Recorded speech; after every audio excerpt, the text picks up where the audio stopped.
The only people who don't want to disclose the truth are people with something to hide. Jack Cashill coming up, more on the magical life of Barack Obama. Obama's magical Kenyan mystery trip. And we have been, again, probably the only place that continues, well, in Denver, to pursue the true life story of the President of the United States, because I can guarantee you this much. What you believe is true is a lie. This, ladies and gentlemen, is truly, we've gone to talk to most favorite people this morning, and throughout all of this, in the search for Barack Obama, this guy really is a league leader, Jack Cashill. And Jack is with us, and he's done even more work on now what's dubbed Obama's Magical Kenyan Mystery Trip. Hey, Jack, good morning. Hey, Peter, thanks for having me. This is like one of those little nuggets you stumble across and you say, Eureka. I have found it, right? That's Eureka. Yeah, right. I don't know, I guess it's worthwhile saying that I don't know who, well, I suspect progressives, politically correct Democrats, and all members of the media continued to believe that Barack Obama's Dreams of My Father, the book is true, his whole life story is true, Mommy and Daddy and everybody going to the airport when he's 2.5 to say goodbye, et cetera, et cetera, et cetera, et cetera. That's the real truth, and of course it's anything but. Having said right, that, yeah, go ahead, I'm sorry. And it's interesting because lacking, for instance, the resources of someone like a David Marinus, who I'm going to talk about in a second, who's a Pulitzer Prize-winning Washington Post editor who spent like 4 years writing Barack Obama the Story, which came out in 2012. He has a full-time researcher, for instance, and a budget that I could only dream of. But what happens is with Marinus and other Obama biographers is they stumble across stuff, and then they open the door, they put it on the table, I'm mixing my metaphors here, and then they walk away. And I'm working on a new book about Obama, by the way, and I was looking to see what Marinus had to say about Obama's grades. The fact is he doesn't talk about them at all. And then he just chastises anyone who dares to. But in looking, just word searching through, my Nook, I came across a passage I had missed before when I read the book. And in the passage, and this is very clear, there's no doubt about what happens. He's interviewing Henry Ferris, who is the editor of Times Books, the publisher that finally, it's a Random House division that finally published Dreams from My Father.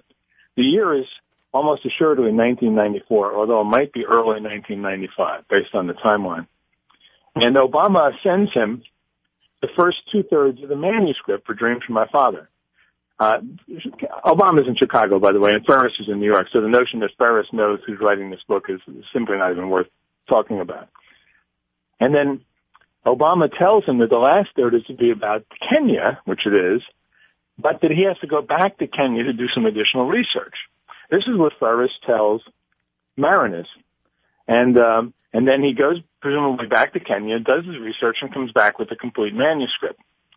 Then Marinus interviews Obama in the Oval Office, and Obama confirms what Ferris had told Marinus without any dates. There's no dates involved. So there's only two real possibilities here. One is that Obama took a trip in 1994 and 1995 to Kenya and told no one about it other than maybe his immediate circle. There's only 2 known trips of Obama to Kenya before he became senator. And the previous one was in 92, and the previous one before that was in 88. Or, and here's the real likelihood, and in fact I think we got this one nailed, is that instead of going to Kenya, he went to his local library, he took out the books by Kuki Gallman, the woman about whom the movie I Dreamed of Africa is made. She's been living in Kenya for the last 20 years. She's a writer, and she describes Kenya in loving detail. Now, a year or so ago, Peter, I had done an article based on the research of one of my collaborators named Sean Glasgow, who lives in Colorado, in fact, and who had found this connection. He went into Gallman's books, then he went into Dreams, and he found 50, 100 matching words, phrases, concepts. And now it begins to make sense. So Obama's being pressed to finish this book. He can't go to Kenya, so he just milks Gallman's book for phrases, incidents, people, everything. Vegetables, minerals, birds, fishes, there must be 100 matches that Glasgow found. And that was just in the one book. Not I Dreamed of Africa, but her other book, African Nights, which came out in 1994, the same year that Obama would have been doing this research. So I think we got him nailed on this. I'm sorry. I'm hoping that I'm going to try to funnel this back to Marinus and say, tell us, you start your research, do your job. Yeah, they won't. No. When I read this morning, I went, I loved it. I said, we got to get Jack on. You came on right away. And yet I will guarantee you, I won't guarantee anything anymore. But this is one worth a bet.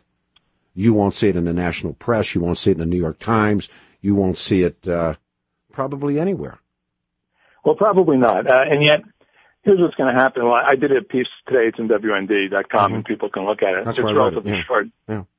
Tomorrow, I'm going to have a longer piece in American Thinker with all of the matching words. All the, the baobab, the bang, boma, samosa, stamba, lanya, tilapia, conga, shuka. Do you think Obama knows what these words mean? No. And elephants are seen fanning themselves. Birds trill, insects buzz, weaver birds nest, monkeys mesmerize. These are shared words from both books, And there's a Noah's Ark of additional fauna: crickets, crocodiles, starlings, dragonflies, cattle, lions, sand crabs, vultures, hyenas, herds of gazelles, and leopards that can hold small animals, quote, in their jaws. So it goes on and on from there, I'm always fascinated by your work, and we'll have you back on tomorrow as you increase that as well. But you're the guy that broke it, that Bill Ayers is not just his ghostwriter, he's his writer. Yeah. It's certainly on Dreams from My Father. He picked up other ghostwriters after that. Yeah. But Bill Ayers was not just he was it's like, when people talk about Jack Kennedy's books, and Jack Kennedy had a very powerful ghost every time. I believe Bill O'Reilly in his books, he always has the guy underneath his name that writes with him. That's his ghost. But he puts his name on the cover. Exactly. O'Reilly puts the guy's name on the cover of the book. Exactly. That's my point. That's how you do it with a ghost. Right. And you, like you have pointed out, you've ghosted because you're a professional writer. But your name appears. Bill Ayers' name does not appear on Dreams. Anywhere. But you'd be willing to bet the house that he wrote the book. He certainly, I would say, did a serious bit of book doctoring. All right, that's there's levels of collaboration. I'm right now, oddly, I'm doing 3 books. One I'm writing under my own name. One I'm collaborating with, that is, working with the author, collaborating, writing, chapter by chapter. And the third one, I'm the book doctor. That is, they send me an already finished book, and my job is just to make it read better. So there's the levels of involvement, and that's what makes this a little tricky, because I believe that Obama wrote a first draft, and that he gave it to Ayers, and Ayers cleaned it up and punched it up and made it his own.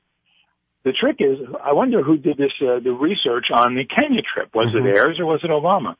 I don't know. It could have been either one of them, but I think my collaborator here, Sean Glasgow, has him nailed dead to rights on this. It's really kind of amusing when you see the parallels. These guys took this book and did what some people call a lift. They just simply lifted parts of the book, right? Yeah. Can you imagine? What's curious, too, is that when Marinus is interviewing Obama in the Oval Office, which means that Obama trusts Marinus. He trusts that he will do him right. So he's at pains to tell Marinus that this part of the book, the African part of the book, he did not compress. Meaning in other parts of the books he had melded multiple experiences into one. And he got caught with that, and Marinus knew he did that. But Obama tells him, this isn't compressed. This is all based on my 1988 visit, which is probably nonsense, but it's probably hard to disprove nonsense. But Marinus leaves this revelation unexplored. You went back to Africa in 94, 95? Tell us about that trip. We have no record of that. No one knows about that, And of course, you've never talked about it. Yeah, and no one in the press corps is going to sit and ask that question either. No. And that's, it is, It's shocking, but it's what you'd expect. Yeah, but it's not. Yeah, there's some new, and we're going to talk to you again tomorrow as well. But we're going to talk to Joe Gilbert tomorrow. Have you seen this new breakthroughs on Stan Dunham, Stanley Ann, Obama's mother? Have you read his life story? I'm familiar with it. I'm not sure I've read the whole.